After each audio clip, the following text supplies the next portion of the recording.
Bismillahirrahmanirrahim. Assalamualaikum warahmatullahi wabarakatuh.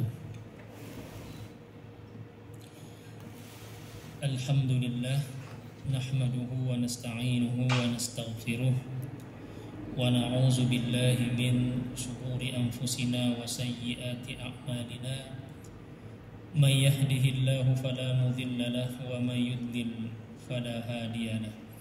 Asyhadu an la ilaha illallah wahdahu la syarika lah wa asyhadu anna Muhammadan abduhu wa rasuluhu la nabiyya ba'dah.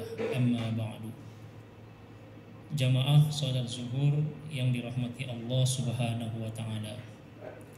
Kembali kita memanjatkan rasa puji dan syukur kehadirat Allah.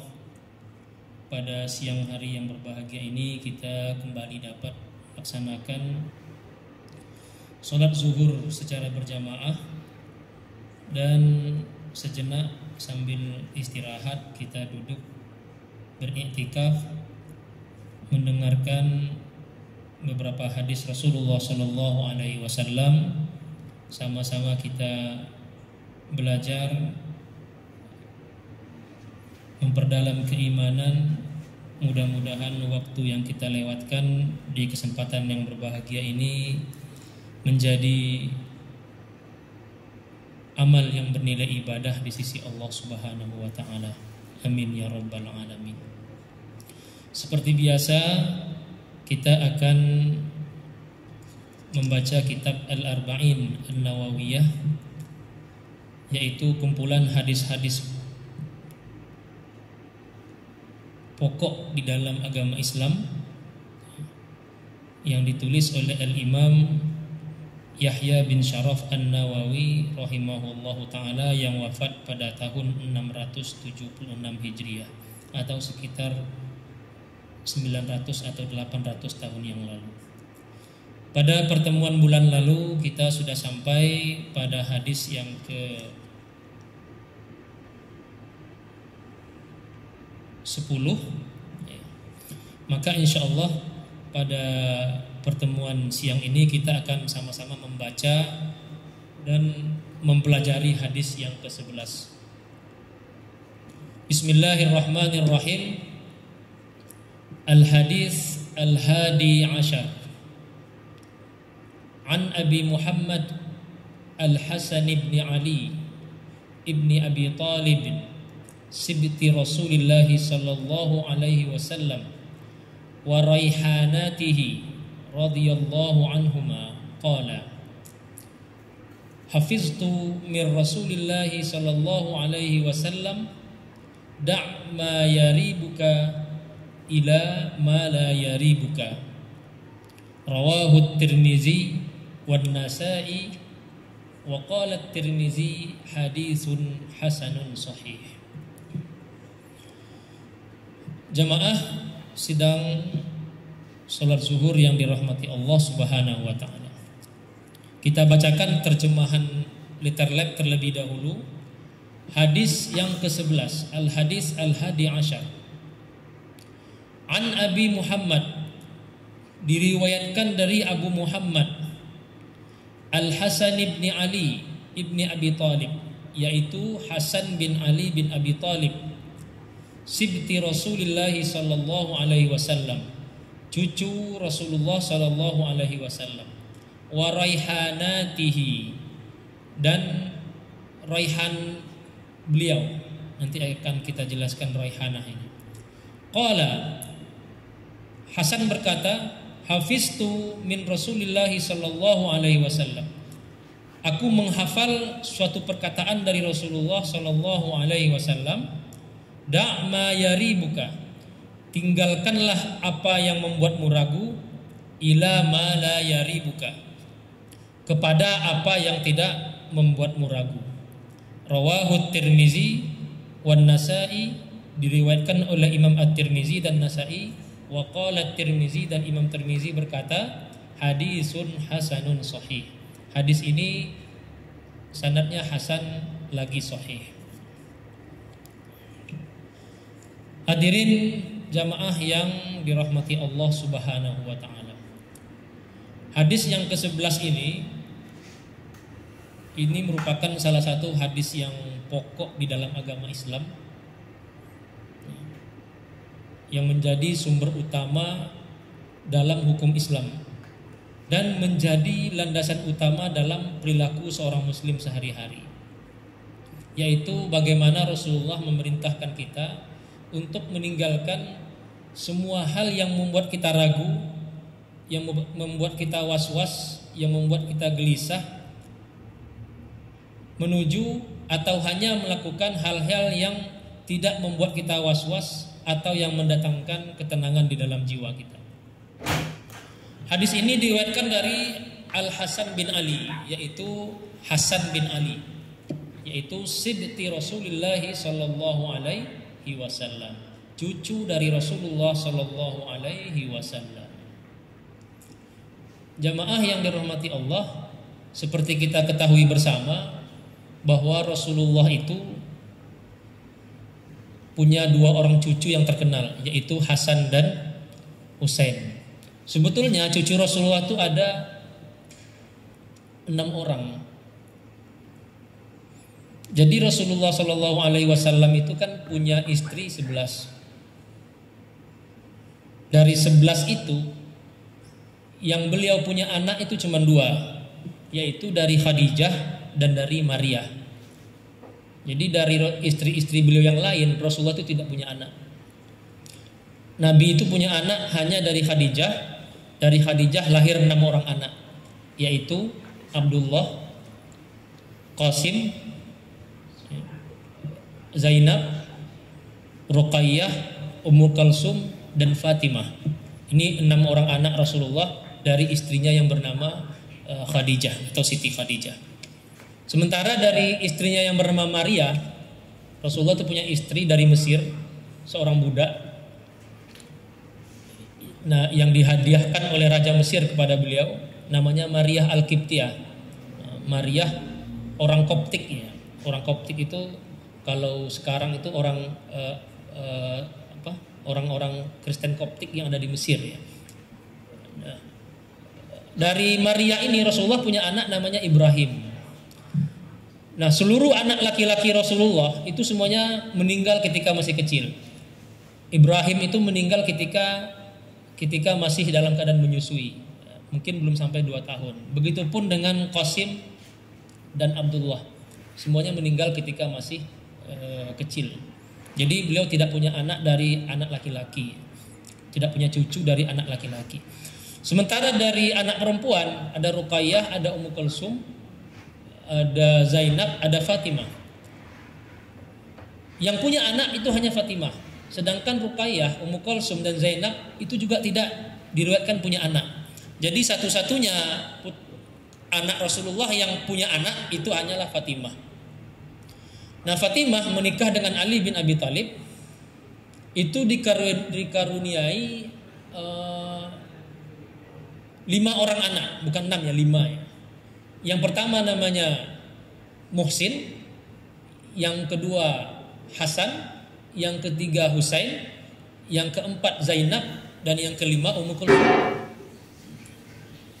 Nah, jamaah yang dirahmati Allah Subhanahu wa taala, namun si Muhsin ini anak Fatimah yang pertama itu meninggal ketika masih kecil. Bahkan dalam riwayat disebutkan itu meninggal dalam kandungan ya, keguguran. Nah, Hasan ini merupakan putra laki-laki Ali bin Abi Thalib yang tertua dengan Fatimah ya, dengan Husain, dan punya saudara perempuan namanya Zainab dan Ummu Kulsum. Nah, inilah 5 cucu Rasulullah Shallallahu Alaihi Wasallam dari jalur keturunan Ali bin Abi Thalib dan Fatimah.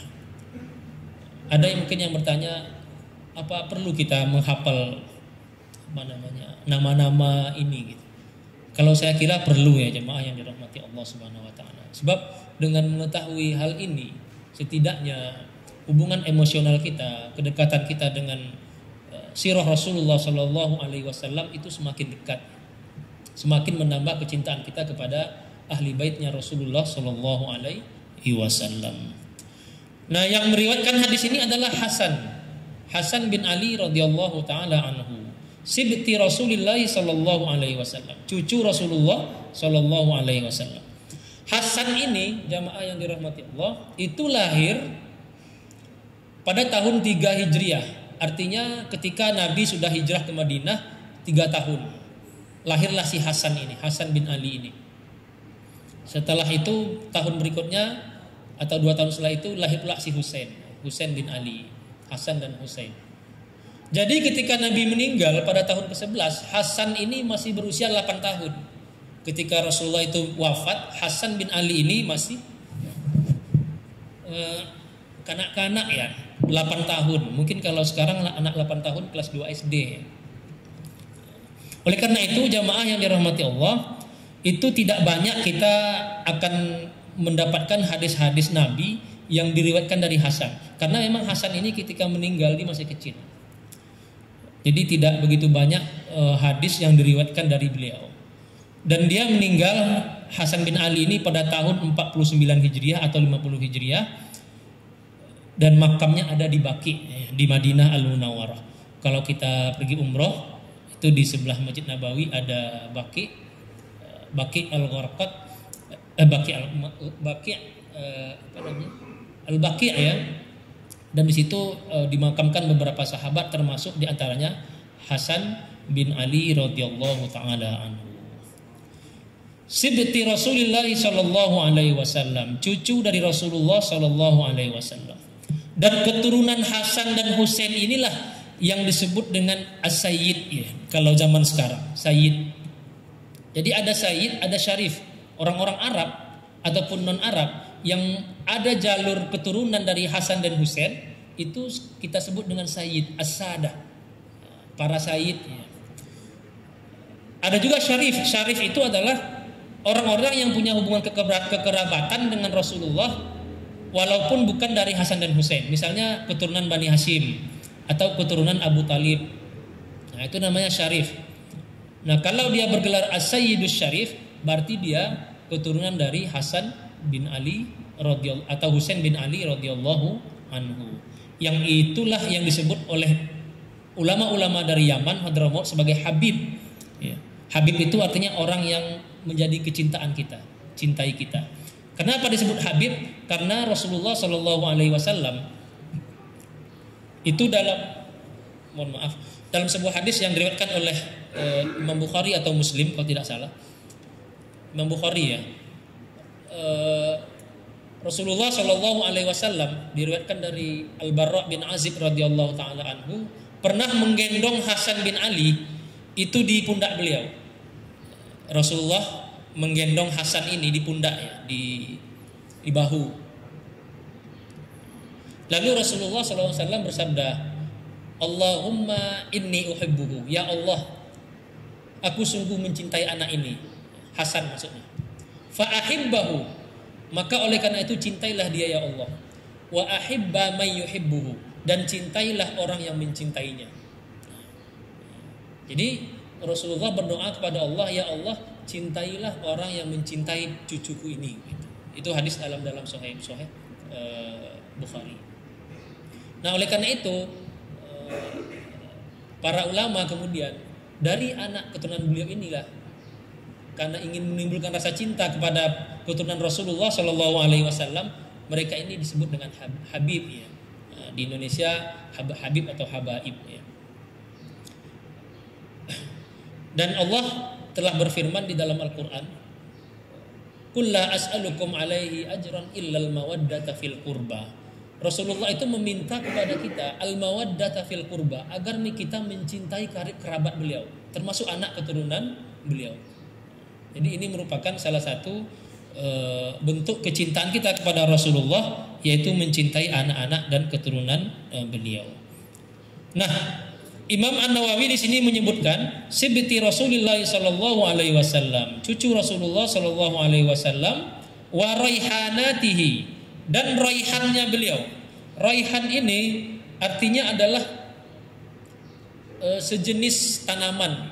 Kalau di Indonesia itu namanya kemangi, yang biasa kita lalap. Itu dalam bahasa Arab namanya raihan atau raihana.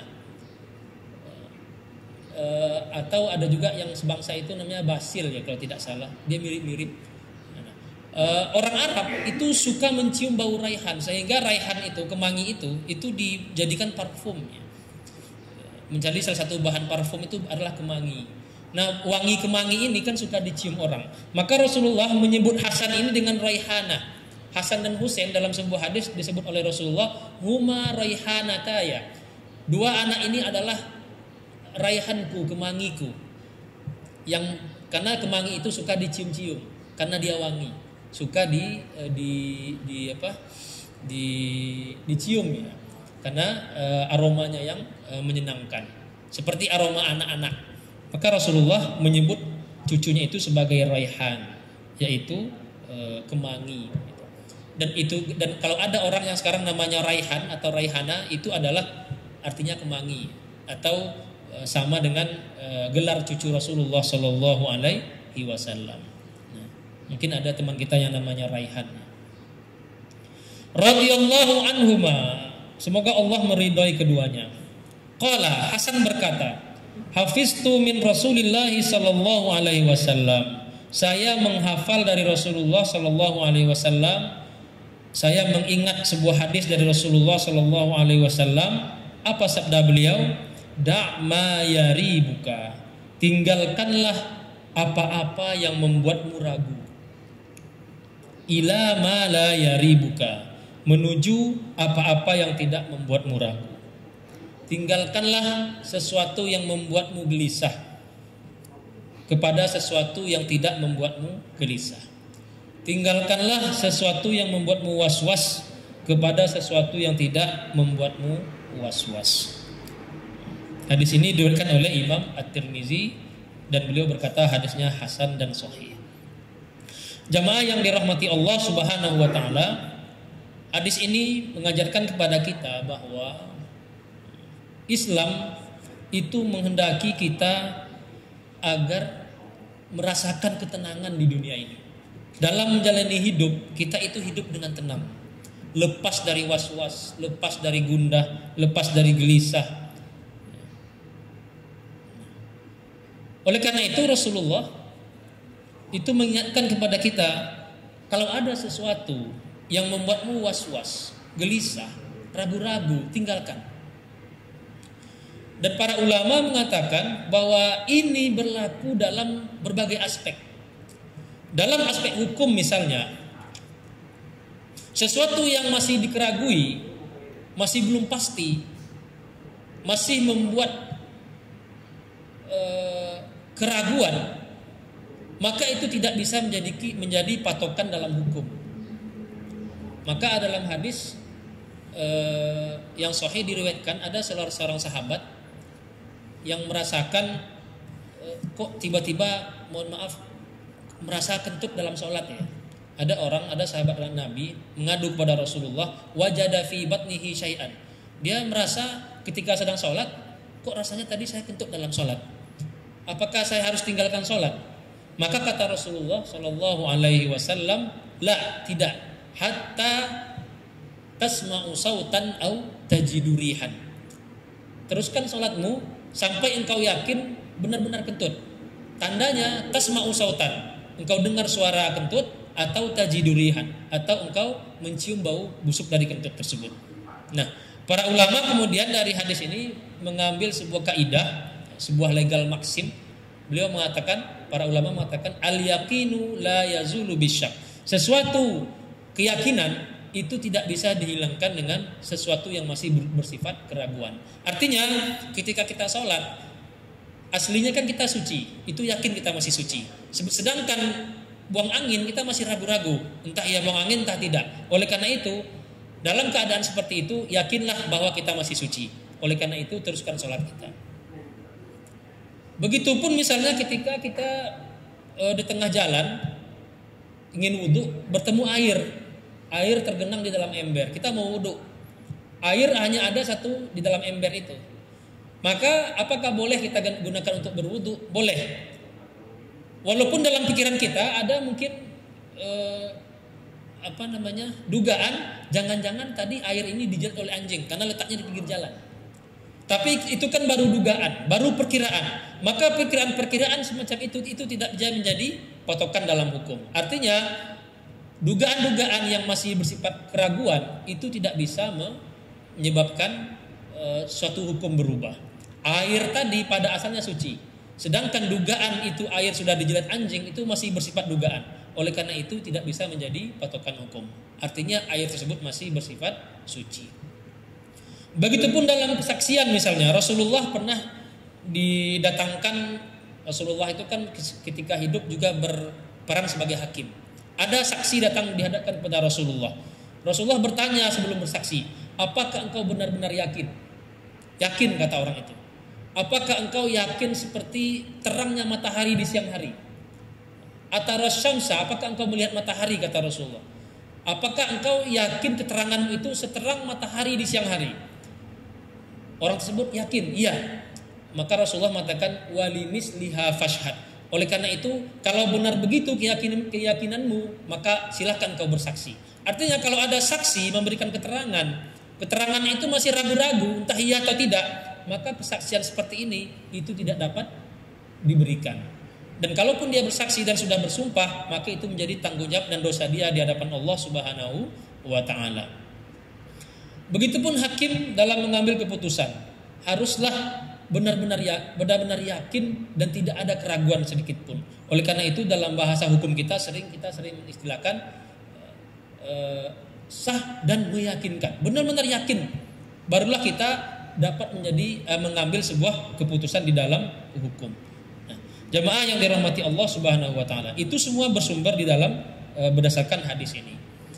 Tinggalkan sesuatu yang meragukan, ambil sesuatu yang benar-benar engkau yakini.